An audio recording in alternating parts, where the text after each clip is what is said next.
नमस्कार,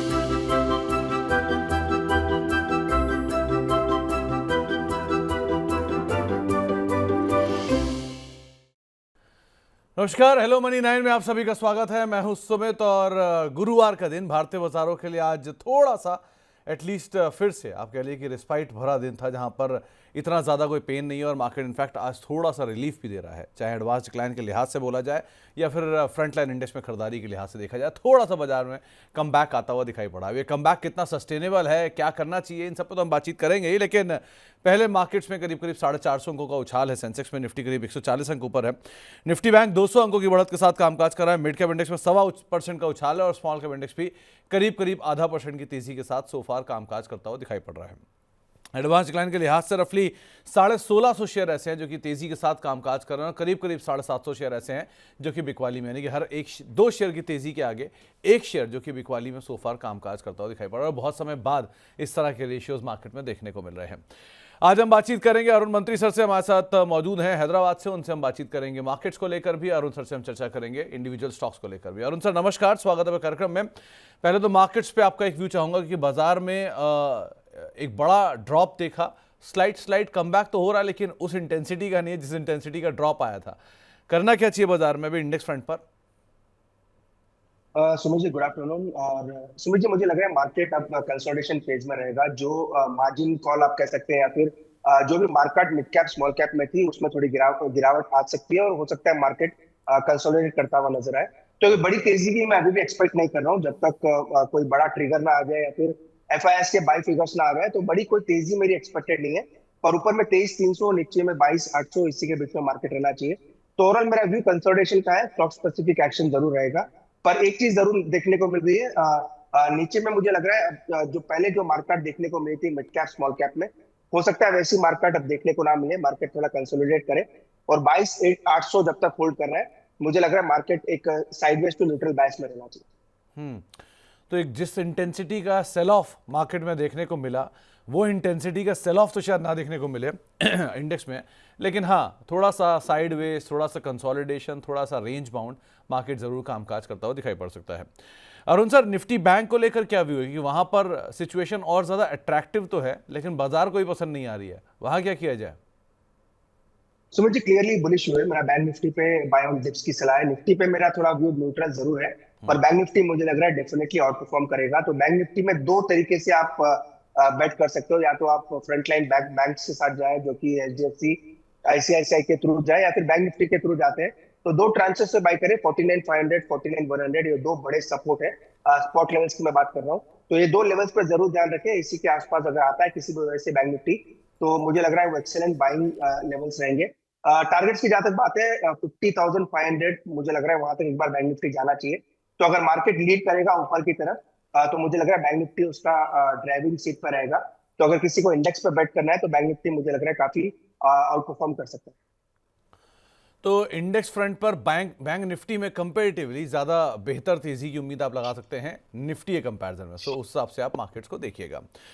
आगे बढ़ते हैं और अब जरा इंडेक्स के टॉप गेनर लूजर भी आपकी स्क्रीन पर आते हुए दिखाई पड़ेंगे। कौन कौन से शेयर है जहां पर आपको अदरवाइज एक अच्छे मूव मिलते हुए दिखाई पड़ रहे हैं। पहले निफ्टी के टॉप गेनर आप स्क्रीन पर देखेंगे। आज बहुत हद तक खरीदारी है टाटा स्टील में, बजाज फाइनेंस में, जेएसडब्ल्यू स्टील में और सिप्ला में, जहां कुछ हद तक बाइंग देखने को मिल रही है। निफ्टी एक गिरने वाले शेयरों की अगर बात की जाए तो आज थोड़ा सा ड्रॉप है अदानी एंटरप्राइजेज में, इन्फोसिस में, हीरो मोटोकॉर्प और टीसीएस जो कि थोड़े से दबाव के साथ आज कामकाज करता हुआ दिखाई पड़ रहा है। मिड कैप में बाजी मारने वाले शेयरों की अगर बात की जाए तो सबसे ऊपर नाम आता है जुबिलेंट फूड्स का, मुथूट फाइनेंस का, आइडिया का और गोदरेज प्रॉपर्टीज का, जहां पर खरीदारी देखने को मिल रही है। और अगर मिड कैप के गिरने वाले शेयरों की बात की जाए तो प्रेशर है पीआई इंडस्ट्रीज में, ऑयल इंडिया में, जहां पर दबाव देखने को मिल रहा है, एम्फेसिस में और वोल्टास में, जहां पर कुछ हद तक प्रेशर आता हुआ दिखाई पड़ रहा है। स्मॉल कैप साइड पर आज खरीदारी जहां पर देखने को मिली उसमें रेडिंगटन है, फिनोलेक्स केबल है, बीईएमएल है और मन्नापुरम फाइनेंस, जहां पर खरीदारी है। लेकिन आज का जो बड़ा एक्सीडेंट है वो है नैटको फार्मा। नंबर्स आए और नंबर्स के बाद शेयर करीब 19% नीचे है। रेडिको खैतान दूसरा नाम, एजिस लॉजिस्टिक्स और एसडब्ल्यू सोलार, ये कुछ ऐसे नाम जहां पर कुछ हद तक प्रेशर आज के सत्र में आता हुआ दिखाई पड़ रहा है। अरुण सर, हीरो मोटोकॉर्प जरा इसको देखना कि यहाँ क्या करना चाहिए कि नंबर्स आए, फिर उसके बाद डिविडेंड एक्स हुआ, अब वहीं रेंज के अंदर ही कामकाज कर रहा है, अभी क्या करना चाहिए इसमें? तो मुझे स्टॉक को मैं काफी क्लोजली ट्रैक कर रहा हूँ, क्योंकि one of the week stock overall मुझे लग रहा है मार्केट में, या फिर निफ्टी ऑटो इंडेक्स में देखें तो one of the week stock में रहा है। और ये स्टॉक अभी मेजर सपोर्ट 3900 से 4000 के बीच में ट्रेड कर रहा है। तो एग्जैक्ट ब्रेकडाउन के लेवल्स के आसपास है, तो अभी भी नो ट्रेड जोन में है। पर अगर ये स्टॉक 3950 का लेवल तोड़ देता है तो बड़ी गिरावट स्टॉक में आ सकती है। तो हीरो मोटो एक वीक कैंडिडेट है ओवरऑल ऑटो स्टॉक्स में, मुझे लग रहा है अंडर परफॉर्म जरूर करेगा। कोई ना कोई ट्रिगर का स्टॉक में वेट है, अगर वो ट्रिगर आता है तो वेल एंड गुड। बट लेकिन 3950 के नीचे स्टॉक जाएगा तो इसमें बड़ी गिरावट देखने को मिल सकती है। तो 3950 के नीचे अगर ये गया तो और गिरावट गहरा सकती है और गिरावट बढ़ सकती है, उस हिसाब से आप इसको देखिएगा। चलिए, अगर आपका भी कोई सवाल है और इस बाजार में जहां पर रिकवरी है पूरी तरह से या नहीं है, आपके पूरे पोर्टफोलियो में रिकवरी है या नहीं है, आपको कोई भी सवाल पूछना तो आप हमारे साथ जुड़ सकते हैं। अरुण सर हमारे साथ मौजूद हैं। और अगर आपको इस कार्यक्रम का हिस्सा बनना है तो 9311211874 ये हमारा व्हाट्सएप नंबर है। साथ ही साथ money9query@tv9.com ये हमारा ईमेल आईडी है, इस पर भी आप सवाल भेज सकते हैं। और उसके अलावा आप यूट्यूब पे भी हमारे साथ जुड़ सकते हैं और साथ ही साथ इस कार्यक्रम का हिस्सा बन सकते हैं, बातचीत कर सकते हैं। इसके अलावा पहला सवाल जो हमारे पास आया है वो सुरेंद्र कुमार साहब का है। इनके पास इंडियन होटल्स के शेयर हैं, 830 रुपये के दाम पर इन्होंने खरीदारी की है और 1 साल का इनका नजरिया है और एवरेज करने की इच्छा रख रहे हैं। अरुण सर, कहाँ एवरेज करना चाहिए ना? देखिए, वेट करें। स्ट्रक्चर थोड़ा नेगेटिव हुआ है रिसेंट फॉल में, ये स्टॉक काफी चला भी है और मुझे लग रहा है थोड़ा अंडर परफॉर्म करेगा। तो एवरेजिंग की कोई जल्दी ना करें स्टॉक में, मुझे लग रहा है गिरावट आ सकती है। 680 के पास एक गैप है, वो गैप फिल करने स्टॉक आ सकता है। तो थोड़ा वेट करें, एवरेजिंग की कोई जल्दी ना करें। 680 के आसपास मिलता है तो वो अच्छे लेवल्स रहेंगे इसको एवरेज करने। तो अभी नहीं, थोड़ा सा और नीचे मिल जाए, 680 के अराउंड मिल जाए तो आप एक बार को वहां पर एवरेज करें। अभी के लिए आप वेट कर सकते हैं। सैयद हैदर साहब का एक सवाल आया है। इनके पास सुजलॉन में 5 से 6 महीने के लिए एंट्री करने की इच्छा है। क्या ये दाम और क्या ये समय दोनों एंट्री करने के लिए अनुकूल है, करना चाहिए ना? तो सुमित जी, ये वन ऑफ द स्टॉक है जिसपे हमारी कोई राय नहीं रहती है, सुजलॉन, आइडिया, ऐसे स्टॉक्स पे, क्योंकि काफी वोलेटाइल स्टॉक्स है। और सेकेंडली रिटेल के पोर्टफोलियोज में ये यूजुअली रहता भी है और काफी वियर्ड मूवमेंट देता है। पर लेवल जरूर शेयर करूंगा, 50 रुपए के आसपास इसका बड़ा सपोर्ट है। अगर प्रिसाइसिवली बात करें तो 49 के आसपास का सपोर्ट है, ऊपर में 60-62 के आसपास इसका एक रेजिस्टेंस नजर आता है। तो अगर आपने ले रखा है तो 59 का एक स्टॉप 49 का एक स्टॉप लॉस मेंटेन करें। नई खरीदारी की राय तो नहीं है। जहां तक टारगेट की बात है, 60-62 तक के टारगेट्स रह सकते हैं। तो इसी के बीच में स्टॉक मुझे लग रहा है कंसोलिडेट करना चाहिए। तो 60-62 के इर्द गिर्द कहीं ये कंसोलिडेट करना चाहिए, ये एक राय है। लेकिन कोई भी राय यहाँ खरीदारी या बिकवाली के अनुसार नहीं होल्ड करते हैं इस तरह की किसी भी शेयर के अंदर। अब नवकार कॉप, इस पर भी एक राय मांगी जा रही है। भैरव साहब ये राय मांग रहे हैं। 166.50 के दाम पर उन्होंने खरीदारी की है JSW इंफ्रा के एक्विजिशन के बाद। अब नवकार कॉप कैसा दिख रहा है अरुण सर आपको? तो मुझे एग्जैक्टली सपोर्ट के आसपास है। अगर इसके ओवरऑल लोज देखते हैं तो जुलाई 2024 के लोज के आसपास आया है, तो एग्जैक्टली सपोर्ट पे है। तो इसलिए अभी इन्होंने ले रखा है, तो एग्जिट की सलाह तो नहीं है, पर स्टॉप लॉस जरूर लगाए 109 रुपए के आसपास। अगर इस वीक का लो भी देखे तो 109 के आसपास ही है। तो 109 का स्टॉप लॉस जरूर लगाए, सपोर्ट के आसपास है। पलटने के चांस भी काफी ज्यादा है, प्रोबेबिलिटी ऊपर जाने की है। तो 109 का स्टॉप लॉस लगाए, ऊपर में 135, 140 ये टारगेट्स रहेंगे। टारगेट स्टॉप लॉस दोनों ध्यान में रखें और स्टॉक को पोजीशन को होल्ड करके। तो टारगेट और स्टॉप लॉस दोनों का ध्यान रखिएगा और पोजीशंस को होल्ड करिएगा। स्टॉप अपने सपोर्ट के आसपास सो फार कामकाज करता हुआ दिखाई पड़ रहा है। इसके अलावा कुछ और सवालों में CDSL और टाइटन, इसमें एंट्री करने की इच्छा रख रहे हैं पंकज जी। ये दोनों में से एक शेयर तो चलकर रुका हुआ है बहुत समय से, लेकिन एक तरफा चला है। करना क्या चाहिए इन दोनों में? दोनों में भी वेट करें सुमित जी। दोनों के चार्ट वीक है, अभी भी कोई रिवर्सल के संकेत नहीं है। CDSL भी मुझे लग रहा है इजीली आपको 1150 के आसपास मिल सकता है। स्टॉक में एक तो रिजल्ट्स खराब आए, बाद में ब्रेकडाउन देखने को मिला। अब डीमैट अकाउंट्स वगैरह की बातें हो रही है, उसमें भी कमी देखने को मिल रही है। वे सब चीजों की वजह से स्टॉक में थोड़ा प्रेशर है। टेक्निकली भी काफी वीक है। ये बुलिश ट्रेजेक्टरी में जब भी आएगा जब ये 1300 के ऊपर निकले, तो बेटर है वेट करें। 1150 तक मुझे लग रहा है एक अच्छे लेवल्स मिल सकते हैं। टाइटन की भी सेम राय रहेगी। ये स्टॉक भी मुझे लग रहा है एक बार का आपको वापस 3150, 3160 तक देखने को मिल सकता है। तो और 100 रुपए नीचे मिलता है तो उसको भी बाय करके चल सकते हैं। ओके, तो टाइटन अगर 100 रुपये नीचे थोड़ा सा मिलना शुरू करे तो आप यहाँ पर और खरीदारी कर सकते हैं। CDSL केस में आपको राय साफ रख दिया अरुण सर ने। अरुण सर, कई सवाल आ रहे हैं इनफैक्ट जियो फाइनेंस को लेकर। 140 रुपये के शेयर ने 300 रुपये के दाम पर खरीदारी है और बहुत लोगों ने ले रखा है। और उनका सवाल, सुनील जी का ये सवाल है कि क्या ये मल्टी बैगर बनेगा, आप क्या राय रखते हो? तो मुझे चार्ट पे मल्टी बैगर बोलना तो काफी मुश्किल है, और यूजुअली एक जो हम इसको ट्रैक जरूर करते हैं, क्योंकि रिलायंस का पार्ट रहा है और अभी भी पार्ट है, और रिलायंस से कंपनी बाहर निकली है। इसके बिजनेसेस में थोड़ी क्लैरिटी आना बाकी है। ओवरऑल एजीएम्स में यही हमेशा से उम्मीद रहती है कि कुछ ना कुछ आपको इस बिजनेस के लिए बाहर निकल के आएगा। ब्लैक रॉक के साथ रिसेंटली इन्होंने एक आप कह सकते हैं एमओयू आप कह सकते हैं, या फिर टाइप किया है, और ब्रोकिंग बिजनेस में भी आ रहे हैं। तो बिजनेस पे थोड़ी क्लैरिटी आना बाकी है सुमित जी, इसलिए मल्टी बैगर का आइडिया तो मेरा कहना मुश्किल है। फंडामेंटल व्यू लेंगे तो ज्यादा बेटर है। पर टेक्निकली सुमित जी स्टॉक नीचे आ रहा है, इसका बड़ा सपोर्ट एक्सटेंशन अगर नीचे नीचे का निकालते हैं तो 200 से 205 के आसपास है। तो मुझे लग रहा है 200 205 इसके नीचे स्टॉक नहीं जाएगा, तो अपने ऊपर से हाइस के गिरने के बाद अपने मेजर सपोर्ट के आसपास है। इसलिए होल्ड करें अभी। आने वाले रिजल्ट्स में या कह सकते हैं कि आने वाले दिन में अगर रिकवरी आती तो फिर एक बार रिवर्स वापस इसमें एक व्यू बनाएंगे। पर फिलहाल मुझे लग रहा है होल्ड करना चाहिए, काफी बड़ा करेक्शन आ चुका है। 205 के आसपास का बड़ा सपोर्ट बना हुआ है। 205 के आसपास एक बड़ा सपोर्ट बना हुआ है। अब रही बात सर मल्टी बैगर बनने की, तो अगर ये शेयर सिंगल बैगर से डबल या ट्रिपल हो जाता है तो भी मल्टी बैगर होगा। वो समय कितना आप देना चाहते हैं उस पर डिपेंड करता है, और क्या ग्रोथ कंपनी देती है आने वाले समय में उस पर भी डिपेंड करता है। तो इन दोनों चीज़ों को आप ज़रूर पढ़िएगा। इसके अलावा गोदरेज प्रॉपर्टीज के शेयर हैं विजय प्रताप साहब के पास। इन्होंने पास 2039 के भाव पर इन्होंने खरीदारी कर रखी है, एक महीने का इनका नजरिया है। अरुण सर करना क्या चाहिए इन्हें? चलो राइस कर दें सुमित जी, क्लियर व्यू है, ट्रेंड काफी डाउन है और ऊपर में 2200 तक मुझे लग रहा है बाउंस आ सकता है। उसका एक ही रीजन है, 2200 के आसपास मल्टीपल मूविंग एवरेजेस है और स्टॉक कंटिन्यूस 2400 से लेवल से गिरता हुआ है। तो एटलीस्ट 50% मुझे लग रहा है राइस जरूर आएगा। तो 2200 2250 भी आता है अगर आपने पोजिशन रिसेंटली बनाई है। एग्जैक्टली इनका बाई प्राइस सुन नहीं पाया, पर 2200 लग रहा है मुझे इमीडिएट रेजिस्टेंस रहेगा, उसी के आसपास आता है तो अपनी पोजिशन से निकल जाए। तो 2200 के इर्द गिर्द कहीं भी मिले, आपकी खरीदारी से ऊपर आ ही जाएगा। सो कहीं भी अगर इर्द गिर्द 2200 के आसपास आए तो आप वहां पर निकल जाएं। ये आपको एक राय अरुण सर की तरफ से आते हुए दिखाई पड़ी है। लेमन ट्री सुमिता जी के पास पड़ा हुआ है 154 रुपए के दाम पर।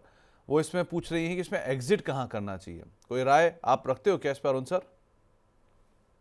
तो मुझे क्लियरली टेक्निकल रहा है, 125 का इसका बड़ा सपोर्ट है, 134 के आसपास ये स्टॉक चल रहा है। 125 इसका इसलिए इंपॉर्टेंट है क्योंकि डबल बॉटम का स्ट्रक्चर उसी के आसपास बना है।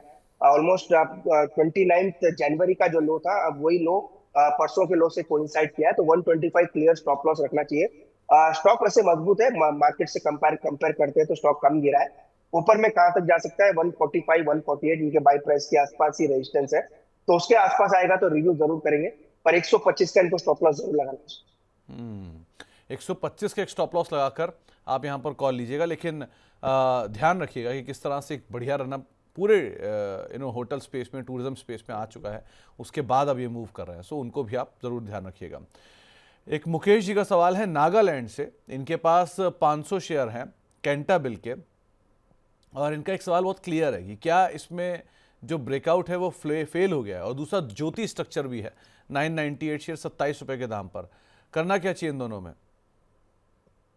देखिए सुमित जी, इन्होंने सही कहा है, ब्रेकआउट जरूर आया था स्टॉक में, वापस नीचे आया। इसका एक रीजन भी है, रिसेंटली कल या परसों इसका रिजल्ट आया था। स्टॉक का रिजल्ट कैसा है ये एक बार जरूर देखना पड़ेगा, पर मैंने इसका रिजल्ट जरूर फ्लैश होते हुए देखा था, उसी वजह से स्टॉक पे प्रॉफिट बुकिंग है। इसका ब्रेकआउट फेल होगा 278 के नीचे। 278 इसीलिए इंपॉर्टेंट है क्योंकि इसका वीकली जो ब्रेकआउट था वो 280 के ऊपर आया था। तो अभी भी ब्रेकआउट के ऊपर है एग्जैक्टली। अगर आप चार्ट लाइन चार्ट पे ड्रॉ करते हैं तो 278 280 के ऊपर इसका ब्रेकआउट है। तो इनका एनालिसिस एकदम परफेक्ट है, पर अभी ब्रेकआउट फेल होने में 7-8 रुपए बाकी है। तो 278 के नीचे जिस दिन ये क्लोज हो जाए, इसका ब्रेकआउट फेल हो जाएगा और वहां से हो सकता है स्लाइड ज्यादा देखने को मिले। तो और दूसरा ज्योति स्ट्रक्चर, वहां क्या करें? नहीं सुमित जी, ये स्टॉक वैसे काफी मोमेंटम में रहता है, दोनों साइड के व्यूज दिखाता है। टेक्निकली अभी भी बेरिश है। इसका सपोर्ट 19 रुपए के आसपास है, तो 19 से 18 इसी के आसपास का स्टॉप लॉस रखें। वैसे कोई राय नहीं है क्योंकि डेली ये ट्रैकिंग में आता नहीं है, पर 18-19 के आसपास स्टॉप लॉस जरूर लगाए। ऊपर में टारगेट अगर देखते हैं तो 24 पहला टारगेट है और 26.5 दूसरा टारगेट है। 24 और 26.5 दूसरा टारगेट है। लेकिन मुकेश जी एक चीज़ ध्यान रखिएगा कि जो ज्योति स्ट्रक्चर है इसमें अक्सर राइट्स इशू आते रहते हैं। सो राइट्स इशू को अलग से आप पार्टिसिपेट कर सकते हैं इफ़ इन केस आप एग्जिस्टिंग इन्वेस्टर हैं तो। सो वो आपकी कॉस्ट को बहुत हद तक नीचे भी ले आएगा अगर आप वहाँ पर पार्टिसिपेट करते हैं, तो वो एक और आपको एज दे सकता है, तो उसको भी आप ज़रूर ध्यान रखिएगा। एम्फेसिस करण मल्होत्रा साहब के पास है, 3072 रुपए की बाय है, क्या करना चाहिए इन्हें? तो मुझे अगेन ये स्टॉक ने ब्रेक डाउन दिया है, ऑलमोस्ट 2750 के नीचे इसका ब्रेक डाउन देखने को मिला है। इसका मेजर सपोर्ट 2580 2600 के आसपास है, तो एग्जैक्ट उसी के आसपास है। पर मुझे मुझे लग रहा है सेल ऑन राइज की स्ट्रेटेजी रखे, स्टॉक में ब्रेक डाउन है, राइज में 2700 तक हो सकता है स्टॉक बाउंस करता हुआ नजर आए। वो राइज आता है तो एक बार स्टॉक से निकल जाए। हम्म तो आपको एक लेवल बताया गया है, उसको ज़रूर ध्यान रखिएगा, लेकिन ये बात सही है कि एम्फेसिस ने थोड़ी सी परफॉर्मेंस देके बाकी अंडर परफॉर्मेंस ही दे रहा है, सो उसको भी आप कंसीडर कर सकते हैं। अ, इसके अलावा एक सवाल आया है एयू बैंक के ऊपर, 560 रुपये में बाय किया हुआ है और 6 महीने का इनका नज़रिया है, इन्हें करना क्या चाहिए? तो मुझे अगेन ये स्टॉक भी लोअर हाई लोअर लोज बना रहा है। अगेन टेक्निकल प्योर व्यू मैं बताता हूँ तो नीचे में 530 के आसपास इसका, या 535 आप प्रिसाइसली देखें तो वही इसका सपोर्ट है। तो अगर थोड़ा 6 महीने का व्यू है तो 535 का स्टॉप लॉस जरूर लगाए। वैसे मेरी स्टॉक पे कोई बुलिश राय नहीं है, पर चूंकि इन्होंने ऑलरेडी ले रखा है तो 535 का एक स्टॉप लॉस लगाए, अगर अपने व्यू के साथ बने रहे। उसके नीचे जाता है तो स्टॉक से एग्जिट करना। तो एक हैदराबाद से श्रीनिवास साहब हैं, अरुण सर ध्यान से जवाब देना, आप ही के ही शहर से हैं। 3000 शेयर इनके पास डैम कैपिटल के हैं और 306 रुपए के दाम पे खरीदारी है। ये वो कंपनी है जिसका आईपीओ आया, 80 गुना सब्सक्राइब हुआ, बहुत स्ट्रांग लिस्टिंग हुई, उसके बाद तेजी भी आई और अब ये सवाल पूछ रहे हैं, सो करना क्या चाहिए? अगेन सुमित जी, एक व्यू ऐसा आप बना सकते हैं ओवरऑल कैपिटल मार्केट वाले स्टॉक से कि मार्केट में गिरावट देखने को मिली है, तो हर जगह से आप कह सकते हैं सभी कैपिटल मार्केट वाले स्टॉक, चाहे वो आप सीडीएसएल ले लीजिए, एंजल वन ले लीजिए, या फिर बीएससी में भी थोड़ी बहुत प्रॉफिट बुकिंग देखने को मिली है। तो डैम कैपिटल वैसे स्टॉक काफी अच्छा है, लिस्टिंग के बाद नो डाउट रिटर्न स्टॉक ने नहीं दिया है, पर अपने करेक्शन के आप कह सकते हैं ऑलमोस्ट 3 या 4 हफ्तों से लगातार गिर ही रहा है। तो इस लेवल पे तो एग्जिट की राय नहीं है, मुझे लग रहा है एटलीस्ट 2 से 3 महीने और रखे स्टॉक को। टेक्निकली राय देना काफी मुश्किल है क्योंकि कोई डेटा काफी कम है, और रिसेंटली अगर आप बात करें तो ऑलमोस्ट दिसंबर में लिस्ट हुआ था। तो टेक्निकली मुझे लग रहा है थोड़ा राय देना मुश्किल है। पर चूंकि ये स्टॉक मार्केट से रिलेटेड है, अगर मार्केट रिबाउंड करेगा तो ये स्टॉक में भी बाउंस देखने को मिल सकता है। तो 1 से 2 महीने और होल्ड करें, फिर एक बार इसको वापस 2 महीने बाद रिव्यू करेंगे। हम्म तो तीन आपके पास ये दो तरह के विकल्प आपको बताए गए हैं, इधर आप बने भी रह सकते हो बट आपको स्टॉप लॉस रखना होगा, लेकिन कोई भी सिचुएशन टेक्निकली सो फार इस पर क्लियर नहीं हुई क्योंकि अभी हाल की ही लिस्टिंग है और चार्ट्स बने नहीं होंगे। सो फंडामेंटल एक बार इवैल्यूएट कर लीजिए और कोई भी अगर अच्छा गेन आपको मिलता है आईपीओ में और बढ़िया कैपिटल एप्रिसिएशन होता है तो आपको थोड़ा सा लेकर निकलने में भी कोई हार्म नहीं है। आगे बातचीत करते हैं और जिंदल स्टेनलेस 734 रुपये के दाम पे खरीद रखा है मोनू जी ने, क्या इसमें एवरेज करना चाहिए, ये सवाल है इनका, आप क्या कहते हो? तो मुझे एवरेज कर सकते हैं, पर थोड़ा नीचे करें। इसका 100 मूविंग एवरेज 580 के आसपास है। अभी भी टेक्निकली वीक है, पर एवरेजिंग पॉइंट ऑफ व्यू से देखें तो 580 तक एक बार ये स्टॉक फिसल सकता है। इनकी बाइंग ऑलमोस्ट 70 या 80 रुपए ऊपर है जो मैंने सुना, तो 580 के आसपास आता है तो वो एक अच्छे लेवल से रहेंगे एवरेज करने के लिए। तो आपको एवरेज करना है, यहाँ नहीं, थोड़ा सा और नीचे के लेवल मिल जाए तो आप एवरेज करें, वो ज़्यादा बेटर सिचुएशन रहेगी, लेकिन आउटराइटली यहाँ पर एवरेज करना सो फार सही नहीं है। इसके अलावा रेनू सिंगल जी का सवाल है बजाज हाउसिंग फाइनेंस और टाटा स्टील पर, इन्हें पोर्टफोलियो में लॉस है 16 से 17% के आसपास का, वैसे तो इनका पोर्टफोलियो बहुत बड़ा इन्होंने भेजा है, लेकिन पहले दो नाम ही ले लेता हूँ, बजाज हाउसिंग फाइनेंस और टाटा स्टील, इन दोनों में करना क्या चाहिए Arun sir? Again Sumit ji, Bajaj housing finance ऐसा स्टॉक है जो सभी के पास है, रोज 2 या 3 क्वेरी पक्का स्टॉक पे आती है। अगेन सेम यही रहेगा, ये लेवल अभी स्टॉक को एग्जिट करने के लिए नहीं है। ऑलमोस्ट स्टॉक 180 से कंटिन्यूस स्टॉक नीचे आ रहा है, अब 110 112 के आसपास है। तो एक क्वार्टर का रिजल्ट का जरूर ध्यान रखें। अगेन टेक्निकली इसमें राय देना थोड़ा मुश्किल है, पर चूंकि स्टॉक करेक्ट हो चुका है, नीचे कंसोलिडेट कर रहा है, इसलिए मुझे लग रहा है इनको होल्ड करें। ऊपर में मुझे लग रहा है जहां तक जितने भी चार्ट बने 132 तक एक बार बाउंस आ सकता है, तो स्टॉक को फिलहाल होल्ड करके चले, और आने वाले दिन में थोड़े और चार्ट बनेंगे और रिजल्ट आएंगे, देन एक बार वापस स्टॉक को रिव्यू करेंगे। ओके एक सवाल शाहिद साहब का है, इनके पास हिंदुस्तान जिंक के शेयर हैं, 498 शेयर हैं, एवरेज है 530 रुपये के दाम पर, और इनको घबराहट हो रही है बाजार के इस फॉल में। हिंदुस्तान जिंक वैसे भी वो शेयर है जो कुछ समय पहले ही, इन मुश्किल से शायद 4 महीने या 5 महीने पहले अपना नया हाई बना रहा था और अब एक तरफा नीचे आ रहा है, करना क्या चाहिए इसमें? देखिए, एक तो ये मेटल वाला स्टॉक है, ऊपर से अंडर परफॉर्म कर रहा है, तो स्टॉप लॉस लगा लें, बेटर है, क्योंकि स्टॉक ऑलमोस्ट ब्रेकडाउन के आसपास है। स्टॉप लॉस इसीलिए इंपॉर्टेंट है क्योंकि 400 405 अगर ब्रेक करता है तो इसका बड़ा सपोर्ट 350 के आसपास ही है। इसीलिए 402 के आसपास या 400 प्रिसाइसली लगा ले, 400 का स्टॉप लॉस जरूर लगा रहे। उसके नीचे जाएगा तो मुझे लग रहा है 40-50 रुपए की गिरावट आ सकती है। अगेन मेटल स्टॉक थोड़े मोमेंटम में है, पर हिंदुस्तान जिंक की अपनी अलग स्टोरी होती है। ये यूजुअली सिल्वर के प्राइसेस या वेदांता से रिलेटेड, डिविडेंड के रिलेटेड स्टॉक ज्यादा चलता है, तो इसलिए 400 का स्टॉप लॉस जरूर लगाए। उसके नीचे जाता है तो वीकनेस काफी बढ़ सकती है। तो आपको स्टॉप लॉस बताया गया अरुण सर, लेकिन एक सिचुएशन जो अराइज हो रही है कि आपके पास कोई अच्छी कंपनी है जो खराब सिचुएशन में ज़रूर आ गई है, लेकिन वो ऊपरी से तो टूटी है, 30% 40% करेक्ट हो चुका है, कुछ साइक्लिकल हैं, कुछ सिक्योलर हैं, लेकिन उसके बावजूद भी वो शेयर नीचे हैं। सो ऐसी सिचुएशन में अभी निवेशक क्या कॉल लें? सुमित जी, दो रूल इसमें बनाए हैं हमने। अगर ये स्टॉक अच्छा है, रिजल्ट अच्छा है और स्टॉक गिरा है तो कोई दिक्कत नहीं है, और नाम अच्छा है और टॉप कंपनीज में आता है, तो एवरेजिंग करने की उसका लेवल ढूंढना चाहिए। सपोज आपने कोई टाटा मोटर्स जैसा स्टॉक लिया है, उसके रिजल्ट जरूर खराब है तो फंडामेंटली अच्छे हैं, तो उनको एग्जिट करे बिना आपको नीचे में एवरेजिंग करनी चाहिए। चाहे वो टेक्निकल्स के थ्रू करे या वैल्यूएशंस के थ्रू करे, एक अप्रोच वो रखे। एक स्टॉक ऐसा रहेगा जो सभी के पोर्टफोलियो में है, मैं कोई डिनाई नहीं कर रहा हूँ, सभी के पास रहेंगे, जिनकी टेक्निकल्स भी खराब हो चुके हैं, रिजल्ट भी खराब आए हैं और वो स्टॉक कंटिन्यूस गिर भी रहे। तो वैसे स्टॉक को एवरेजिंग ना करें, वैसे स्टॉक से निकलने की कोशिश करें। तो दो रूल बना ले, एक तो अगर कंपनी का रिजल्ट अच्छा है और कंपनी अच्छे लेवल्स के आसपास मिल रही है तो उसको एवरेज करें और फंडामेंटली अच्छी होनी चाहिए। और दूसरी, कंपनी के टेक्निकल्स वीक है, रिजल्ट भी खराब आ रहे हैं, तो सेल ऑन रेस्ट की स्ट्रेटेजी उसमें रखें। तो क्लियर कट बाइफरकेशन करके रखें, उससे मुझे लग रहा है काफी फायदा होगा। ओके, तो आप बहुत सारे नियम हैं और बहुत सारी चीज़ें हैं बाज़ार में देखने समझने के लिए, लेकिन अगर अच्छी कंपनी है तो घबराने की ज़रूरत नहीं है, आप बने रह सकते हैं। समय लग सकता है लेकिन एटलीस्ट आपका कैपिटल बचा रहेगा। लेकिन अगर ख़राब कंपनी है, ओवर ओन्ड है, तो कोशिश ये करें कि वहाँ कोई भी तेज़ी मिले आप पहली फुर्सत में निकल जाइएगा। एक सवाल आया है कोलगेट और एचयूएल में नई एंट्री को लेकर, आरुष साहब पूछ रहे हैं कि इन दोनों में एंट्री करनी चाहिए कि नहीं। सो अरुण सर, करना क्या चाहिए ना? उमेश जी, कोलगेट तो फॉलिंग नाइफ है, क्लियरली अभी तक कोई सपोर्ट का रुझान नजर नहीं आ रहा। अगेन ये कंपनी फाइनेंशियली साउंड है, सभी चीज अच्छी है, प्रमोटर वगैरह में कोई दिक्कत नहीं है, पर अभी तक कोई बेस फॉर्मेशन के कोई संकेत नहीं है। तो फिलहाल जब तक स्टॉक कोई बेस फॉर्मेशन या फिर रिवर्सल नहीं दिखाता, कोलगेट में तो ऐड करने की सलाह नहीं है। एचयूएल मुझे लग रहा है थोड़ा नीचे सपोर्ट है, 2250 से 2270 के आसपास, वहां तक वो आना भी चाहिए, स्टॉक में वीकनेस भी है। तो 2250 2270 आता है तो वो अच्छे लेवल्स रहेंगे एचयूएल को ऐड करने के। एक सवाल सर आया एसबीआई कार्ड को लेकर, एंट्री करने की इच्छा रख रहे हैं। एसबीआई कार्ड एक ऐसा शेयर है जो 2020 से अब तक चला नहीं था, लेकिन अब जब चल रहा है तो रुक नहीं रहा। सो अब इसमें एंट्री करनी चाहिए क्या इतने दिन के बाद? तो मुझे आपने सही कहा, ये हमारे टेक्निकल ट्रिगर में स्टॉक आया था रिसेंटली, क्योंकि स्टॉक में ब्रेकआउट आया, पर कभी रिकमेंड नहीं किया, क्योंकि इसमें यूजुअली वॉल्यूम्स अनइवन होते हैं, कभी स्टॉक चलता है अगेन फिजल आउट हो जाता है।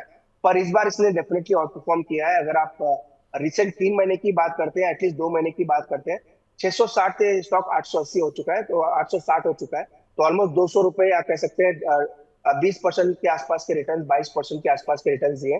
तो डेफिनेटली ये सभी के रेडार पे भी आएगा, स्टॉक में मोमेंटम भी अच्छा है, और आज एक अच्छी ब्रोकरेज रिपोर्ट भी स्टॉक में आई है। तो मुझे लग रहा है अब इसमें clear approach by on dips का होना चाहिए, इसको अवॉइड ना करें। डिप कहाँ तक आ सकता है? 840 के आसपास मुझे लग रहा है डिप जरूर आएगा, वहां पे आएगा तो वहां पे ऐड करके चल सकते हम्म, तो अभी नहीं, थोड़ा नीचे मिल जाए वहाँ आप ऐड करें। आज तो एक ब्रोकरेज हाउस की नोट है और उस नोट का इम्पैक्ट आपको दिखाई पड़ रहा है, लेकिन अदरवाइज यहाँ पर नहीं, कहीं नीचे मिल जाए तो आप ज़रूर इसके अंदर ऐड कर सकते हैं अपनी पोजीशंस को। जैन इरिगेशन गणेश जी के पास है, 74 रुपये के दाम पे खरीदारी है। एक तरफा मतलब ये शेयर ना जब भी टूटता है वापस कम बैक करके यहीं आए खड़ा हो जाता है। सो आप क्या राय रख रहे हो अरुण सर, क्या करना चाहिए जैन इरिगेशन में? अगेन सुमित जी, सेम ये स्टॉक हमने उसी लिस्ट में डाल रखा है जिसमें कोई रिकमेंडेशन नहीं है, क्योंकि अगेन ये भी एक ट्रेडर फ्रेंडली स्टॉक है, काफी इसमें पोजिशंस फंसी होती है, तो पर इसके टेक्निकल लेवल्स में जरूर शेयर कर पाऊंगा। 62 के आसपास इसका बड़ा सपोर्ट है, 62 आप कह सकते हैं। इसका इसीलिए सपोर्ट है क्योंकि नवंबर के लो 62 के आसपास है, तो वो लेवल्स अगर बीच होते हैं तो स्टॉक में वीकनेस आ सकती है। अगर आप लास्ट 2 दिन की बात करें तो परसों का लो भी 62 के आसपास ही है, जब मार्केट ने बड़ा कार्नेज दिखाया था। तो 62 जब तक ये होल्ड कर रहा है, जब तक होल्ड करें, अपने प्राइस के आसपास भी आता है, तो बेटर एक बार स्टॉक से निकल जाए। टेक्निकली कोई बड़ा बुलिश ट्रिगर अभी स्टॉक में नहीं है। कोई बड़ा बुलिश ट्रिगर नहीं है, और ये वैसे भी उस लिस्ट के अंदर अरुण सर ने रखा है जहां पर कोई रिकमेंडेशन नहीं होती है। इस कंपनी की पुराने ट्रैक रिकॉर्ड कुछ इस तरह के, जिसकी वजह से शायद अरुण सर ने उसको सूची के अंदर डाला हुआ है। अरुण सर, एक बिरला सॉफ्ट के ऊपर और राय दी है। सुनील बिश साहब पूछ रहे हैं क्या राय रखते हैं आप इसके ऊपर? नंबर्स आए थे रिसेंटली और नंबर्स थोड़े से वीक भी आए थे, अभी क्या किया जाए? अगेन समझिए इसका चार्ट भी वीक है, मल्टीपल वीकली सपोर्ट के आसपास ही आया है और सपोर्ट जो बन रहा है वो ऑलमोस्ट आप कह सकते हैं 480 के आसपास है। 480 इसीलिए इंपॉर्टेंट है क्योंकि इसका जो ब्रेकआउट आया था ऑलमोस्ट 2023 में, वो 480 के आसपास आया, स्टॉक वहां से 800 के ऊपर गया है। तो 480 470 मुझे लग रहा है एक बार का स्टॉक डेफिनेटली सपोर्ट होल्ड कर सकता है। तो 470 या 480 अपने हिसाब से इसका स्टॉप लॉस जरूर लगा के रखें। उसके नीचे जाता है तो जितनी भी वीकनेस थी और बढ़ सकती है, तो 480 का एक स्टॉप लॉस जरूर मेंटेन करें अगर आपने स्टॉक ले रखा। 480 का एक स्टॉप लॉस ज़रूर मेंटेन करें और उसके हिसाब से काम करें। ये 2 साल या 1.5 साल पहले का आउट परफॉर्मर है। अब थोड़ा सा रेस्ट ले रहा है, वो बात अलग है, लेकिन ये एक बढ़िया तेज़ी पहले दिखा भी चुका और एक समय तो ये रोज़ ही चल रहा था, तो थोड़ा कूल ऑफ भी हो रहा, तो होने दीजिए, ऐसी कोई दिक्कत नहीं है। इसके अलावा अब एक सवाल आया है आईजीआई में फ्रेश एंट्री को लेकर। आईजीआई वो जीमोलॉजिकल इंस्टीट्यूट, अभी हाल की लिस्टिंग है। सो अरुण सर, चार्ट तो नहीं डेवलप हुए होंगे ऑब्वियसली, लेकिन अगर कोई व्यू आप इस पे रखते हो, कंपनी ठीक है लेकिन बहुत कुछ होना बाकी है, प्रमोटर होल्डिंग 75 के ऊपर है, सो करना क्या चाहिए इसमें? तो मुझे आपने सही कहा, आधी चीजें आपने बोल दी। कंपनी अच्छी है और प्रमोटर्स वगैरह का भी ओवरऑल रुझान अच्छा है, पर टेक्निकली अभी भी कोई व्यू नहीं है। मुझे लग रहा है एक बार इनको फंडामेंटल व्यू लेना चाहिए। वैसे फंडामेंटल मेरा कोई ज्यादा इस कंपनी के बारे में स्टडी नहीं किया है, पर इस कंपनी में ऑन द ओवरऑल ये आप कह सकते हैं ऑन द बैक ऑफ काफी अच्छी है। तो एक बार फंडामेंटल व्यू जरूर लें, पर टेक्निकली जितना भी डेटा अवेलेबल है मुझे लग रहा है बाउंस आ सकता है स्टॉक में 490 500 के आसपास, क्योंकि स्टॉक कंटिन्यूस 640 से कंटिन्यूस स्टॉक नीचे आ रहा है। तो 500 तक तो मुझे लग रहा है बाउंस आ सकता है, पर निवेश के लिए मुझे लग रहा है इनको एक बार फंडामेंटल व्यू जरूर लेना। तो एक बार फंडामेंटल व्यू लीजिए निवेश के लिए। लेकिन सर, किसी भी आईपीओ का जब डेब्यू होता है या आया होता है बाजार में, तो उसको कुछ समय बिता लेने दीजिए, क्योंकि वो उतने समय के अंदर अपनी अर्निंग दिखाएगा, अपना प्रमोटर होल्डिंग अगर ज़्यादा तो कम होगी, एंकर बुक खुलेंगी, सो ये सब चलता रहेगा। जब ये सब होकर सेटल हो जाए तब आप एंटर करिए, ज़्यादा बेटर है। कई जानकार ऐसा मानते हैं कि आईपीओ आने के 1 साल तक तो उसे देखना ही नहीं चाहिए, उसके बाद देखिए कहीं नहीं जा रहे, वो अब रहेंगे बाजार के अंदर ही। चलिए आगे बढ़ते हैं, और हमारे साथ एक दर्शक अब कोलकाता से बातचीत करने के लिए मौजूद हैं, दीपांकर बासु साहब हैं। बासु साहब नमस्कार। नमस्ते जी, नमस्ते। नमस्कार बासु साहब, क्या सवाल है आपका? टाटा मोटर्स का 1000 शेयर लिया हुआ है, ओके 779 पे। ओके, अब उसका एवरेज करे या लॉस बहुत हो रहा है उसमें? तो बासु साहब, आपने नजरिया क्या रखा हुआ है इसके अंदर? कितना समय दे सकते हो आप इसे? इसमें उसमें कोई इन्वेस्टमेंट पर्पस ही था सर। ओके, तो अरुण सर, टाटा मोटर्स ये एक तरफा टूटा और अब टूट के उस जगह पर आ गया जहां पे संभल रहा है थोड़ा थोड़ा, और अब इनकी खरीदारी से तो काफी नीचे है। क्या यहाँ पर एवरेज करना चाहिए इन्हें, अगर इनका नजरिया लंबी अवधि का है तो? सुनो जी, अगेन दीपांकर जी के लिए एक चीज काफी अच्छी है, इन्होंने स्टॉक थोड़ा नीचे खरीदा है, तो काफी लोगों को मैं जानता हूँ ये, या फिर काफी लोगों की क्वेरीज भी आती है जिनकी बाइंग 900 950 की भी है। पर चूंकि स्टॉक फंडामेंटली अच्छा है तो किसी को कोई दिक्कत नहीं है। दिक्कत तभी होती है जब ये स्टॉक या तो एफएनओ में लिया हो या किसी मार्जिन कॉल में लिया हो। पर मुझे लग रहा है 650 का एक बड़ा बेस है स्टॉक में, 650 के आसपास एक बड़ा सपोर्ट है। फिबोनाची लेवल अगर वीकली चार्ट में निकालते हैं तो गोल्डन रेशियो जो है उसी के आसपास आता है। तो यूजुअली अगर आप मार्केट में फॉलो करते हैं, अगर आपको एवरेजिंग करना है तो फिबोनाची लेवल से जरूर करें, या तो आप फिबोनाची लेवल्स निकाल दें या ये मल्टीपल वीकली सपोर्ट निकाल दें। तो 650 इसका एक बड़ा लेवल है, उसी के आसपास मुझे लग रहा है ये स्टॉक रुकेगा और ये वहां से बाउंस भी कर सकता है। तो अगर इनको एवरेजिंग करनी है तो 650 एक लेवल है, उसी के आसपास आता है, तो इसको एवरेज करके चल सकते हैं। तो 650 के इर्द गिर्द कहीं मिले बासु साहब, तो आप वहां पर इसको एवरेज कर सकते हैं, अगर आपका नजरिया लंबी अवधि का, या फिर कोई भी नया निवेश भी करना चाह रहा है टाटा मोटर्स में, तो 650 का जोन जो है इर्द गिर्द वो थोड़ा बेहतर है, जहां पर आप एंटर कर सकते हैं। एस्ट्रल को लेकर अरिंदम साहब एक सवाल पूछ रहे हैं, इनको 500 रुपए पर शेयर के आसपास घाटा है, और करना क्या चाहिए इसमें?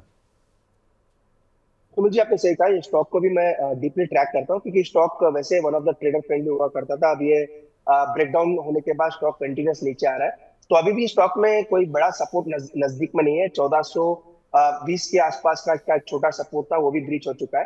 तो मुझे लग रहा है इजिली स्टॉक अब 1350 1340 तक ही आ सकता है। तो अगर इनको एवरेजिंग करना है तो 1340 1320 के आसपास करें। ये लेवल इसीलिए इंपॉर्टेंट है क्योंकि मार्च 2023 के लोड इसी के आसपास है, और यहीं से स्टॉक चलता चलता 2200 तक आया था। तो यूजुअली ऐसे लेवल्स पे एवरेज करें जहां से ट्रेंड इसका चेंज हुआ है। तो 1300 1320 ये एक अच्छा लेवल रहेगा अगर इनको और स्टॉक को ऐड करना।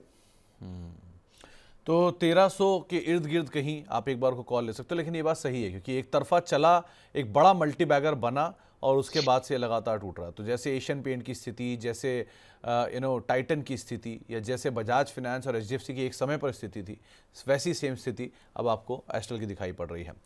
इसके अलावा आईआरएफसी पे स्वाति जैन जी का एक सवाल है। इनके पास 400 शेयर है, 202 रुपये के दाम पर इन्होंने खरीदारी कर रखी है। अब इन्हें क्या करना चाहिए इसमें अरुण सर? तो मुझे इसका एक छोटा आप कह सकते हैं एक ओवरऑल बेस जो है वो ऑलमोस्ट 120 के आसपास है, 120 और 118 के आसपास। वैसे इसका बड़ा सपोर्ट टूट चुका है, वो 132 के आसपास का सपोर्ट था, उसी के लेवल नीचे ये ट्रेड कर रहा है। तो मुझे लग रहा है सेल ऑन राइज की स्ट्रेटेजी रखें। अगर इनकी व्यू शॉर्ट टर्म में 120 का स्टॉप लॉस लगाए। ऑलरेडी ब्रेकडाउन हो चुका है 132 133 के आसपास, तो 133 135 के बीच में मिलता है, तो वहां पे एक बार का स्टॉक से निकल जाए। स्टॉप लॉस 120 का जरूर लगाते हैं।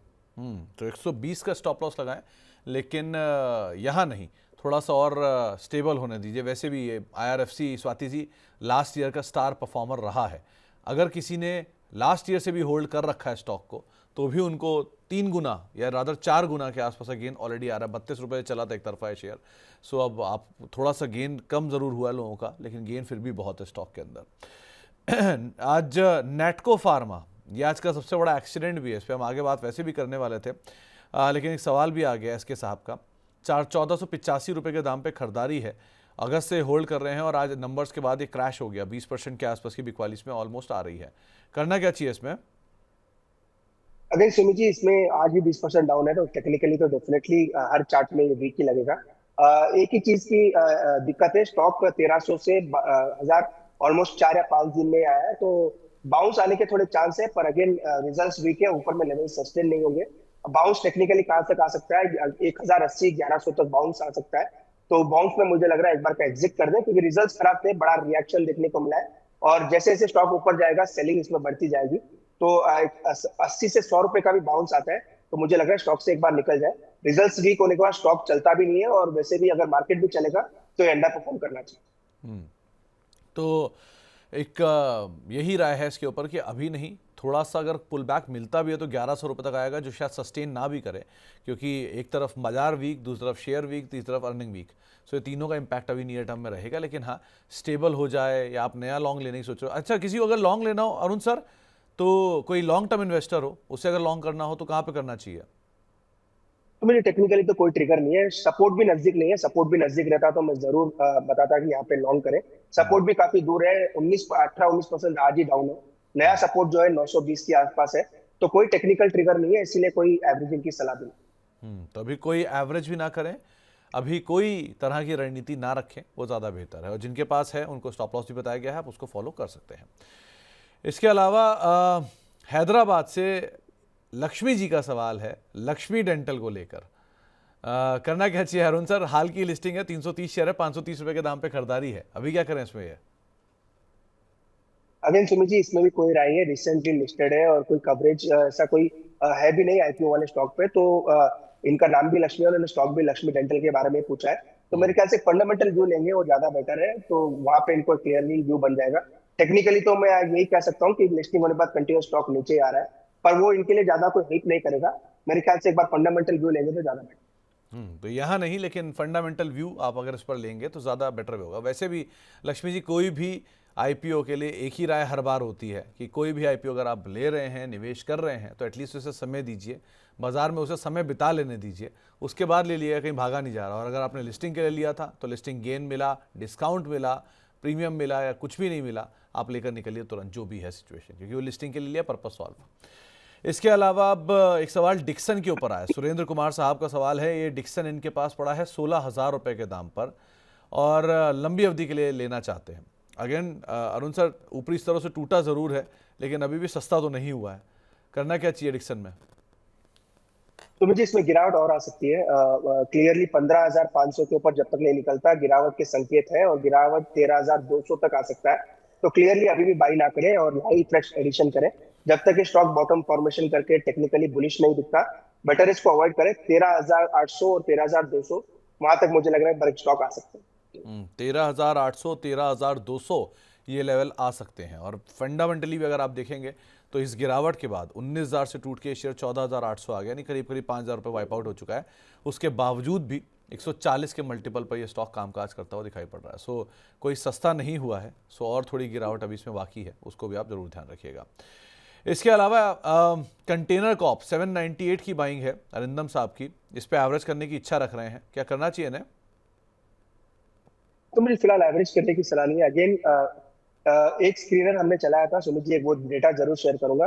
80% ऑफ द स्टॉक अभी भी कोई बॉटम फॉर्मेशन की संकेत नहीं दे रहे हैं। पर्टिकुलरली आप कह सकते हैं मिड कैप में कुछ कुछ स्टॉक है जो अभी भी अच्छे लग रहे हैं, पर 80% स्टॉक अभी भी डाउन ट्रेंड में है। जरूर थोड़ा बॉटम फॉर्मेशन के साइन आ रहे हैं, पर अभी भी कोई वो प्रॉपर टेक्निकल इंडिकेटर में आया नहीं है। तो ये भी स्टॉक मुझे लग रहा है अभी डाउन ट्रेंड में है, कोई बॉटम फॉर्मेशन के संकेत नहीं है। मार्केट के साथ जरूर ऊपर आया, पर अभी भी डाउन ट्रेंड है। तो फिलहाल कोई एवरेजिंग कॉल कॉल में भी ना करें। स्टॉक को एक बार कंसोलिडेट करके वापस थोड़ा ऊपर जाने दें, फिर वहां पे एवरेज करेंगे। तो अभी तक ये मुझे लग रहा है फॉलिंग नाइफ के आसपास ही है, और हो सकता है 670 तक भी स्टॉक आता होने से। एक चीज और अरुण सर, जो ये डेटा आपने रन किया, इसमें आपने NSE 500 या कौन सी कंपनीज को आइडेंटिफाई किया? सुमित जी, निफ्टी 50 को किया, बैंक निफ्टी को किया, निफ्टी 100 को किया, और निफ्टी 500 को किया, अलग अलग किया है। और सभी में मेजर ऑफ द थोड़े थोड़े स्टॉक्स तो ऑलमोस्ट सेम रहेंगे। तो निफ्टी 500 में भी काफी स्टॉक्स अभी भी डाउन ट्रेंड में है, और वहां पे भी कोई बेस फॉर्मेशन के संकेत नहीं है। एक सेक्टर जो बेस फॉर्मेशन के संकेत दिखा रहा है वो है बैंक निफ्टी का। बैंकिंग स्टॉक्स थोड़े बेस फॉर्मेशन है, तो वही 20% में आ रहे हैं। सेकंड अगर सेक्टर की बात करें तो निफ्टी IT का आ रहा है, बाकी कोई सेक्टर अभी भी बेस फॉर्मेशन दिखा नहीं रहा। और बैंक निफ्टी में भी अगर PSU और प्राइवेट को मैं सेग्रीगेट करूं तो वहां पर कहां आपको ज्यादा कंफर्टेबल साइन दिख रहा है? मुझे क्लियरली प्राइवेट बैंक्स है। प्राइवेट बैंक्स में बेस फॉर्मेशन के संकेत है, अभी भी उनमें कंफर्मेशन नहीं है, ये भी क्लियर है। पर संकेत उसमें उसमें जरूर बन रहे हैं कि वहां पे फर्स्ट बेस फॉर्मेशन हो सकता है। तो इससे एक चीज ये भी निकल के आ रही है कि अगर मार्केट को ऊपर जाना है तो बैंक निफ्टी ही लेके जाएगा। तो बैंक निफ्टी पे जरूर नजर रखें, वही एक ड्राइविंग सीट पर रहना चाहिए। अगर कोई इंडेक्स पे बेट करना चाहे तो उसका पहला बेट बैंक निफ्टी पे ही होना चाहिए। तो अगर इंडेक्स में अगर कोई लॉन्ग करना चाह रहा है तो बैंक निफ्टी पहली प्रेफरेंस है, और बैंक निफ्टी में अगर आप ढूंढ रहे कुछ तो प्राइवेट बैंक आपकी पहली प्रेफरेंस होनी चाहिए। गार्डन रीच शेखर शर्मा साहब के पास है 1,800 रुपये के दाम पर, और रेमंड भी है 25 शेयर 1,900 रुपये के दाम पर। दोनों में से रेमंड तो लगातार लोज बना ही रहा है और गार्डन रीच भी टूट ही रहा है। एवरेज करना की इच्छा रख रहे हैं, क्या एवरेज करना चाहिए फिर नहीं करना चाहिए? तो मुझे अभी नहीं करना है। दोनों स्टॉक अगर ये भी ब्रेकडाउन के आसपास है, जैसे कि मैंने कहा काफी स्टॉक्स है जो सपोर्ट पे है, पर कोई संकेत नहीं है कि वापस ये स्टॉक यहाँ से ऊपर जाएंगे। तो अभी तक इन दोनों स्टॉक्स में संकेत नहीं है। रेमंड भी नीचे के लेवल्स दिखा रहा है। GRSC की अगर जहां तक बात है 1350 के आसपास तक ये भी फिसल सकता है। तो दोनों में मुझे लग रहा है फिलहाल एवरेजिंग अवॉइड करें। एक बार स्टॉक्स थोड़े स्टेबल होंगे, फिर एक बार वापस इसको रिव्यू करेंगे। तो थोड़ा स्टॉक्स को स्टेबल होने दीजिए, उसके बाद रिव्यू किया जाएगा। लेकिन जब तक बाजार में एक फॉलिंग नाइफ की तरह गिरावट आ रही है, एक तरफा गिरावट आ रही है, तब तक कुछ फर्क नहीं पड़ जाता। आप थोड़ा वेट ही कर लीजिए, जहां स्टेबल हो तब कॉल लीजिएगा करना क्या है इनके अंदर। लेकिन अभी के लिए एटलीस्ट आप अवॉइड करके चलिए, ज़्यादा बेटर रहेगा। वरुण बेवरेजेस के 442 रुपये के दाम पर खरीदे हुए शेयर हैं लव रॉय साहब के पास, करना क्या चाहिए इसमें अरुण सर? देखिए, जो मैंने सुना है इनका 442 का आसपास क्या है, तो एक बार का प्रॉफिट बुक कर लें। अगर 518 के आसपास ये स्टॉक चल रहा है, एक बार मुझे लग रहा है इसमें वीकनेस बन सकती है और 470 तक ही स्टॉक आ सकता है। फंडामेंटली अच्छा है सुमित जी, ऐसे कोई दिक्कत नहीं है, पर अगेन वही है, अच्छे से अच्छा स्टॉक भी ऐसे मार्केट में आपको नीचे के लेवल्स दिखा रहा है। तो एक बार का प्रॉफिट बुक कर ले, 470 460 आएगा तो वापस ये स्टॉक में री एंट्री कर सकते हैं। आप ये मान रहे हो अरुण सर अभी कि इस समय कोई भी अच्छे से अच्छा शेयर, अच्छी से अच्छी खबर आ जाए? मतलब कल मैं कहीं पढ़ रहा था कि अगर आपके नतीजे खराब हैं तो 20%, आपके नंबर इन लाइन हैं तो 10%, और आपके नंबर अच्छे हैं तो 5% की गिरावट आएगी ही आएगी। ऐसी सिचुएशन आप भी देख रहे हो क्या? तो मुझे एग्जैक्टली वही सिचुएशन दिख रहे हैं कि कोई भी राइस पे कोई ना कोई सेल करने आ जा रहा है, और वो क्लियरली FIS की फिगर्स पे नजर भी आ रहा है। अभी तक एक इंडिकेटर जो यूजुअली फॉलो करते हैं कि क्या वो स्टॉक फ्यूचर्स पे बाई कर रहे हैं या फिर इंडेक्स फ्यूचर्स पे बाई कर रहे हैं, वहां पे भी उनकी कोई बाइंग नजर नहीं आ रही है। तो क्लियरली यही नजर आ रहा है कि ऊपर के लेवल्स पे सेलिंग है। जब तक ऊपर के लेवल्स पे FIS की बाइंग ना आ जाए या फिर स्टॉक या इंडेक्स फ्यूचर में उनके बाइंग फिगर्स ना आ जाए, जब तक मुझे लग रहा है ऊपर के लेवल्स पे प्रेशर रहेगा। आपने सही कहा, जो भी स्टॉक्स के रिजल्ट आ रहे हैं, अच्छे आ रहे हैं तो कम गिर रहे हैं, खराब आ रहे हैं तो सीधा सर्किट के आसपास ही खुल रहे हैं। तो वो चीज जरूर देखने को मिल रही है। पर मुझे लग रहा है आने वाले दिन में फेब मंथ के बाद थोड़ी सिचुएशन सुधरनी चाहिए। वेट एंड वॉच की सिचुएशन है, तो अभी तक तो कोई बेस फॉर्मेशन के संकेत नहीं है। तो अभी तक कोई बेस फॉर्मेशन के संकेत नहीं है, लेकिन हाँ आप थोड़ा सा बाजार को अभी टर्मोइल में देख रहे हैं, सो अभी के केस में एटलीस्ट आप अवॉइड कर सकते हैं। थोड़ा दिन बाद ले लिया, कोई कहीं भागा नहीं जा रहा कोई भी शेयर। एक बड़ा इंटरेस्टिंग सवाल इसलिए अरुण सर पूछ रहा हूँ, और कंपनी आमतौर पर आप ट्रैक भी नहीं करते होंगे, लेकिन वो सवाल लेना इस समय ज़रूरी है। एक सवाल आया है कि 3P लैंड, अगर इस कंपनी को आप ट्रैक कर पा रहे हो, इसका जो BSC कोड है वो मैं आपको बता दूं ताकि आपको थोड़ी आसानी रहे। 516092 ये इसका BSC कोड है, 516092। ये 3P लैंड के नाम से कंपनी है। 60 रुपये पे इन्होंने 1000 शेयर खरीद रखे हैं, और ये इसमें एवरेज करने की इच्छा रख रहे हैं। ये शेयर 47 रुपये आ गया है। इनका सवाल ये है कि क्या आने वाले समय में ये शेयर मल्टी बैगर बनेगा? आप कैसे देखते हो इसे? बस फंडामेंटली मैं सिर्फ एक ही आंकड़ा जोड़ना चाहूँगा। इस साल, मतलब इस क्वार्टर में, लास्ट क्वार्टर में कंपनी की जो सेल्स थी वो करीब करीब 1 करोड़ रुपए की थी, और कंपनी का जो मुनाफा था वो 30 लाख रुपए का था। लास्ट क्वार्टर में 2 करोड़ की सेल थी और 1 करोड़ का मुनाफा था। आप इस तरह की हर क्वार्टर में कंपनी की सेल्स आ रही है 50 लाख 1 करोड़ के आसपास। आप क्या राय रखते हो चार्ट्स को देख के? तो मुझे चार्ट, वैसे अगर आप देखते हैं तो चार्ट तो कम्प्लीटली डाउन ट्रेंड में है। आज एक अपर सर्किट जरूर लगा है, पर स्टॉक में बड़ा मोमेंटम देखने को मिला। रिसेंटली अगर चार्ट हिस्ट्री देखते हैं तो ऑलमोस्ट आप कह सकते हैं सितंबर अक्टूबर से स्टॉक चलना शुरू हुआ, 80 रुपए तक स्टॉक गया है, वापस स्टॉक 45 के रुपए के आसपास आया। तो क्लियरली एक तो क्लियर डिस्क्लेमर है, इसमें कोई बाई सेल या होल्ड की राय नहीं है। स्टॉक डेली ट्रिगर पे आता भी नहीं है। और इसके मैं डेटा देख रहा था, 24-25% पब्लिक के आसपास है, 75% के आसपास प्रमोटर्स के आसपास है। तो वैसे तो फंडामेंटली भी ट्रैकिंग नहीं है। टेक्निकली इसका सपोर्ट 40 के आसपास है, 40 रुपए के नीचे जाएगा तो रिसेंट रैली फिजल आउट हो सकती है। तो टेक्निकली तो 40 का सपोर्ट है सुनील जी, फंडामेंटली कोई राय नहीं है। डेली ट्रैकिंग में भी नहीं आता, इसलिए डिटेल व्यू देना स्टॉक पे मुश्किल है। तो आप सर, मल्टी बैगर सिर्फ भाव नहीं होता कि आपको लगा कोई भी छोटा शेयर आप उठा लोगे वो मल्टी बैगर बन जाएगा, ऐसा कभी नहीं होता। मल्टी बैगर बनने के लिए सिर्फ एक चीज़ को ही आपको आइडेंटिफाई करना है, उस कंपनी की प्रॉफिटेबिलिटी ग्रोथ कैसी है। अगर प्रॉफिटेबिलिटी ग्रोथ उसके साथ चल रही है, प्रमोटर अच्छा है, प्रोडक्ट अच्छा है, तो आपको मल्टी बैगर मिल जाएगा। लेकिन सिर्फ भाव देखकर आप मल्टी बैगर ढूंढेंगे तो आपको कभी मल्टी बैगर नहीं मिलेगा। तो उसका आप ज़रूर ध्यान रखिएगा, इसलिए सवाल लेना ज़रूरी भी था। IGL 222 शेयर हैं, 212 रुपए के दाम पे इंद्रप्रस्थ गैस के, शदाब रजा साहब के पास। आप क्या राय रखते हो इस पे अरुण सर? तो मुझे लग रहा है स्टॉक अपने मेजर सपोर्ट के आसपास है, तो यहाँ पे तो एग्जिट की राय नहीं है, क्योंकि सपोर्ट अगर ब्रिज करेगा देन वापस सेल ऑफ देखने को मिलेगा। पर बोनस के बाद इसका जो नया सपोर्ट आ रहा है 180 के आसपास है। तो 180 मुझे लग रहा है स्टॉक होल्ड करना चाहिए अंटिल मार्केट में क्रैश आ जाए, वो कहना मुश्किल है। तो जब तक 180 ये होल्ड कर रहा है, मुझे लग रहा है स्टॉक को होल्ड करे। 180 के नीचे नीचे जाएगा तो वीकनेस बढ़ सकती है।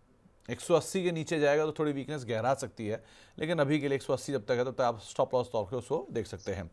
अब यूपी चलते हैं, वहाँ पे संभल से हमारे साथ बातचीत करने के लिए एक दर्शक मौजूद हैं, हरिओम साहब हैं। हरिओम जी नमस्कार। नमस्कार सर। नमस्कार हरिओम जी, क्या सवाल है आपका? सर मेरा CDSL के 1800 रुपए में 1790 रुपए में 1000 शेयर खरीदे थे और उसको स्टॉप लॉस नहीं लगाया, गलती मेरी हो गई। अब तक क्या करूं, होल्ड करूं या इसको सेल करूं? तो हरिओम जी, आपका नजरिया क्या था इसमें? छोटी अवधि का नजरिया था? नहीं, लॉन्ग टर्म का है, 2-3 साल 5 साल। 2-3 साल 5 साल के लिए, ओके। तो अरुण सर, ठीक है, बाजार है, गलतियां हो जाती हैं। 1290 में 1790 में नहीं खरीदारी है, 1240 आ चुका है। मोटा मोटा 500 रुपए पर शेयर से ज्यादा का इन्हें घाटा हो रहा है। अभी क्या करना चाहिए? इनकी पोजीशन में करीब करीब 1000 शेयर हैं, तो लॉस तो अच्छा खासा है। अब लॉस बुक करके निकले, नजरिया 5 साल का है, करना क्या चाहिए ना? सुमित जी, एक तो हरिओम जी का एक चीज है, काफी जेन्युइनली अपनी मिस्टेक भी एक्सेप्ट कर रहे हैं। और वैसे स्टॉक इन्होंने खरीदा 1800 के आसपास था, स्टॉक तो अच्छा चुना, नो डाउट। 1800 से स्टॉक प्रॉफिट बुकिंग इसलिए देखने को मिली क्योंकि वैल्यूएशंस का थोड़ा चक्कर था, मार्केट गिरा, मार्केट के साथ सेंटीमेंट्स गिरे। और जो स्टॉक F&O में रिसेंटली जुड़े थे, सुमित जी आपने भी वो डेटा शेयर किया था, जो स्टॉक्स F&O में गिरे वहां पे काफी शॉर्टिंग देखने को मिली। तो शॉर्ट की वजह से भी स्टॉक नीचे आया और रिजल्ट भी खराब आया। तो मुझे लग रहा है स्टॉक को होल्ड करें, अभी ये स्टॉक एग्जिट के लायक नहीं है, क्योंकि इसकी जो रैली शुरू हुई थी वो 1100 से शुरू हुई थी, वापस 1250 के आसपास आया। इनके पास एक ही दिक्कत है, क्वांटिटी 1000 के आसपास है, क्वांटिटी बड़ी है और ऑलमोस्ट 400-500 रुपए पर शेयर का इनको लॉस भी हो रहा है। तो मुझे लग रहा है एक बार इनको होल्ड करना चाहिए जब तक 1100-1150 का लेवल ये नीचे में स्टॉक तोड़ता नहीं है, क्योंकि यहाँ से रिस्क रिवॉर्ड देखते हैं तो 1:3 का है। ऊपर में मुझे लग रहा है 1450 1500 तक कुछ महीनों में स्टॉक वापस जा सकता है, तो इसीलिए यहाँ पे एग्जिट की सलाह नहीं है। 1100 1150 का सपोर्ट है, जब तक वो होल्ड कर रहा है स्टॉक को होल्ड करें। और एक चीज का जरूर ध्यान रखें, 1300 1350 स्टॉक जल्दी निकालेगा नहीं, वहां पे स्टॉक कंसोलिडेट भी करेगा। और फ्रेश एवरेजिंग ना करें ये सोच के कि स्टॉक ज्यादा गिर चुका है, स्टॉक अभी भी डाउन ट्रेंड में, तो फ्रेश एवरेजिंग ना करें। और 1100 और 1150 ये लो लेवल जब तक स्टॉक होल्ड कर रहा है, स्टॉक को अपने पोर्टफोलियो में बना के रखें।